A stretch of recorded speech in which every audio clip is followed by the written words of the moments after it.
सर्वांना नमस्कार। माझी लाडकी बहीण योजनेचं आता नवीन पद्धत आलेली आहे। या नवीन पद्धतीमध्ये आता OTPची गरज नाही आहे आणि हा फॉर्म आता मोबाईलवर देखील भरू शकता। तर चला तर मग सुरू करूया आपल्या व्हिडिओला। चॅनलला नवीन असाल तर नक्की चॅनलला सबस्क्राईब करा।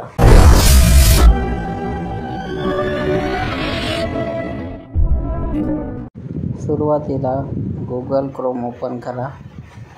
Google Chrome ओपन केल्यानंतर इथे टाईप करा ladkibahin.maharashtra.gov.in। पुढे स्पेस देऊन लॉग इन टाईप करा आणि क्लिक करा। क्लिक केल्यानंतर या लिंकवर क्लिक करा।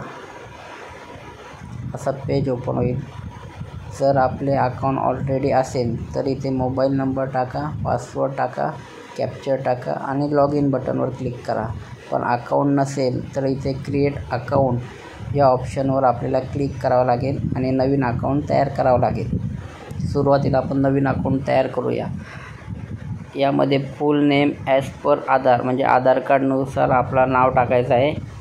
त्याच्यानंतर खाली मोबाईल नंबर टाकायचा। मोबाईल नंबर टाकल्यानंतर पासवर्ड टाकायचा। पासवर्ड टाकल्यानंतर कन्फर्म पासवर्ड टाकायचा। यामध्ये एक कॅपिटल म्हणजे एक अक्षर कॅपिटल पाहिजे, एक सिम्बॉल पाहिजे आणि एक नंबर पाहिजे असा पासवर्ड तयार करायचा। पासवर्ड तयार झाल्यानंतर मग आपला जिल्हा कुठला आहे तो जिल्हा निवडा। त्यानंतर तालुका कुठला आहे तो तालुका निवडा। तालुका निवडल्यानंतर आपला गाव कुठला आहे तो निवडा। गाव निवडल्यानंतर मग म्युनिसिपल कॉर्पोरेशन असा ऑप्शन येईल। यामध्ये आपण महानगरपालिकेत आहात का, महानगरपालिकेत नसेल तर खाली नॉट ॲप्लिकेबल यावर क्लिक करा। त्यानंतर सिलेक्ट ऑथराइज पर्सन यामध्ये आपण जनरल वुमन आहात का, क्लस्टर रिझर्व पर्सन आहात का, अंगणवाडी वर्कर आहात का, ग्रामसेवक आहात का यावर सिलेक्ट करा। आपण जर जनरल वुमन असाल तर जनरल वुमनवर क्लिक करा म्हणजे सामान्य महिला। सामान्य महिलावर क्लिक केल्यानंतर खाली ॲक्सेप्ट टर्म अँड कंडिशनवर क्लिक करा। त्यानंतर परत ॲक्सेप्टवर क्लिक करा। ॲक्सेप्टवर क्लिक केल्यानंतर मग आपण खाली कॅप्चर टाका।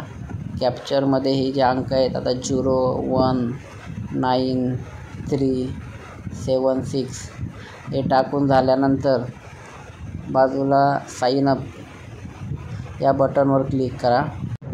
त्यानंतर आपल्याला एक OTP जाईल, तो OTP इथे प्रविष्ट करा। OTP प्रविष्ट केल्यानंतर परत खाली कॅप्चर प्रविष्ट करा। आता इथं जो नंबर आहे तो नंबर टाका। कॅप्चा म्हणजे नंबर टाकून झाल्यानंतर बाजूला जो ऑप्शन आहे व्हेरीफाय OTP यावर क्लिक करा।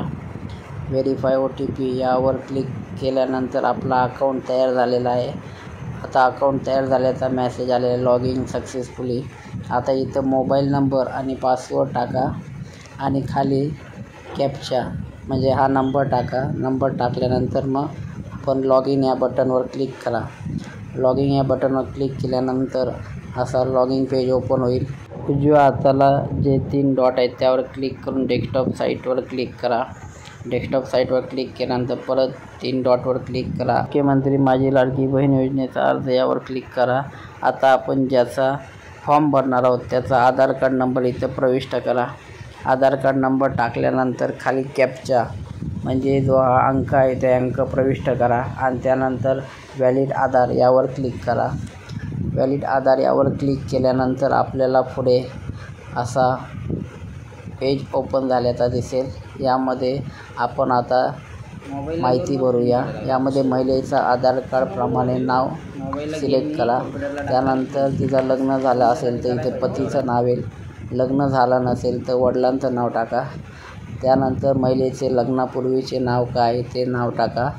ती विवाहित आहे का, अविवाहित आहे का, विधवा आहे का, घटस्फोट आहे का, निराधार आहे का, परित्यक्त आहे का यापैकी सिलेक्ट करा। सिलेक्ट केल्यानंतर तिची जन्मतारीख सिलेक्ट करा।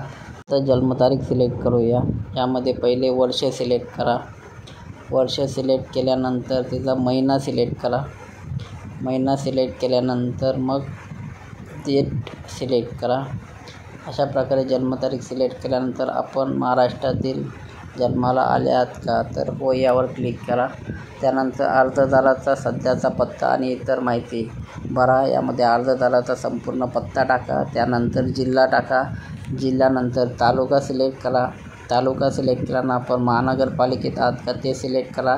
नसेल तर लागू नाही यावर क्लिक करा. पिनकोड नंबर काय आहे तो पिनकोड नंबर इथे टाका. त्यानंतर आपलं गाव कुठलं आहे म्हणजे आपली ग्रामपंचायत कुठली आहे ती ग्रामपंचायत सिलेक्ट करा. ग्रामपंचायत सिलेक्ट केल्यानंतर मतदारसंघ आपला कुठला आहे ते मतदारसंघ सिलेक्ट करा. आता नवीन ऑप्शन आलेला आहे. त्यानंतर मोबाईल नंबर टाका. मोबाईल नंबर टाकून झाल्यानंतर आपण इतर योजनेतून लाभ घेत आहात की नाही यावर क्लिक करा. त्यानंतर अर्जदाराचा बँक तपशील भरा. यामध्ये बँकेचे पूर्ण नाव टाईप करा. बँकेचे पूर्ण नाव टाईप केल्यानंतर बँक खातेधारकाचं नाव टाईप करा. नाव टाईप केल्यानंतर त्याचा अकाउंट नंबर काय आहे, बँक खाते क्रमांक ते टाका. त्यानंतर पुन्हा आपल्याला बँक खाते क्रमांक टाकण्यासाठी इथे विचारेल तर पुन्हा बँक खाते क्रमांक टाका. बँक खाते क्रमांक हे अचूक टाका. त्याच्यानंतर बँकेचा IFSC कोड काय आहे तर IFSC कोड टाका. आधार कार्ड लिंक आहे का तर होय यावर क्लिक करा. त्यानंतर खाली ऑप्शन आलेले आहे आधार कार्डची समोरील बाजू आहे तर समोरील बाजू अपलोड करा. यासाठी कॅमेऱ्यावर क्लिक करा. कॅमेऱ्यावर क्लिक केल्यानंतर फोटो काढा. त्यानंतर ओके बटनवर क्लिक करा. ओके बटनवर क्लिक केल्यानंतर इथं अपलोड चालू आहे हे दिसेल. व्ह्यू फाईल आली की समजून जा की आता फाईल अपलोड झालेली आहे. त्याच प्रकारे आपण आता आधार कार्डची दुसरी बाजू अपलोड करूया. फोटो काढला की ओके बटनवर क्लिक करा. त्यानंतर आपल्याकडे अधिवास प्रमाणपत्र आहे का, अधिवास प्रमाणपत्र असेल, जन्म दाखला आहे का, शाळा सोडल्याचा दाखला आहे का, यापैकी एक प्रूफ असेल ते इथे सिलेक्ट करा आणि फोटो काढा. फोटो काढल्यानंतर ओके करा. ओके केल्यानंतर हे व्ह्यू फाईल आली का समजून अपलोड झालेले आहे. त्याच्यानंतर तुमच्याकडे केशरी रेशन कार्ड आहे का, केशरी रेशन कार्ड असेल तर त्यांची पहिली बाजू आणि पाठीमागची बाजू असे 2 फोटो काढून ते फोटो इथे अपलोड करा. आता आपण पहिली बाजू अपलोड केलेली आहे. त्यानंतर आता आपण दुसरी बाजू अपलोड करूया. आता हे रेशन कार्डची दुसरी बाजू आपण अपलोड केलेली आहे. रेशन कार्ड अपलोड केल्यानंतर खाली विचारले आहे की अर्जदाराचे हमीपत्र, तर अपलोड बटनवर क्लिक करा. अपलोड बटनवर क्लिक केल्यानंतर कॅमेऱ्यावर क्लिक करा. आता हे हमीपत्र आपण अपलोड करूया. हमीपत्र अपलोड केल्यानंतर बाजूला ऑप्शन दिलेला आहे की अर्जदाराचा फोटो. एकतर अर्जदाराचा फोटो घेऊ शकता किंवा बाजूला जो कॅमेरा दिलेला आहे त्या कॅमेऱ्याने प्रत्यक्ष अर्जदार समोर उभा असेल तर त्याचा फोटो घेऊ शकता. इथे टिक करा. इथे टिक केल्यानंतर खाली आपल्याला दिलेलं आहे की हमीपत्र स्वीकारा यावर क्लिक करा. हे क्लिक करून झाल्यानंतर बाजूला सबमिट आणि सेव्ह ॲज ड्राफ्ट असे 2 ऑप्शन दिलेले आहेत. जर दुरुस्त करायचं असेल तर सेव्ह ॲज ड्राफ्टला क्लिक करा आणि सबमिट करायचं असेल तर सबमिट या बटनवर क्लिक करा.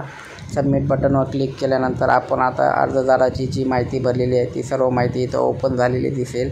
इथे एडिट ऑप्शन आहे. एडिट ऑप्शनने बदल करू शकता. तर माहिती बरोबर असेल तर इथं कॅप्चा टाईप करा. आता आपण इथं माहिती बरोबर असल्यामुळे कॅप्चा टाईप करूया. 990278 कॅप्चा टाईप करून झाल्यानंतर इथे सबमिट करण्यापूर्वी सर्व माहिती दोनदा तपासा. सबमिशन केल्यानंतर संपादनास परवानगी दिली जाणार नाही. म्हणजे एकदा सबमिट केल्यानंतर परवानगी दिली जाणार नाही. तर माहिती बरोबर असेल तर सबमिट या बटनवर क्लिक करा. सबमिट या बटनवर क्लिक केल्यानंतर आपला अर्जदाराचा अर्ज सबमिट झाल्याचा असा मेसेज येईल. Application submit successfully. धन्यवाद.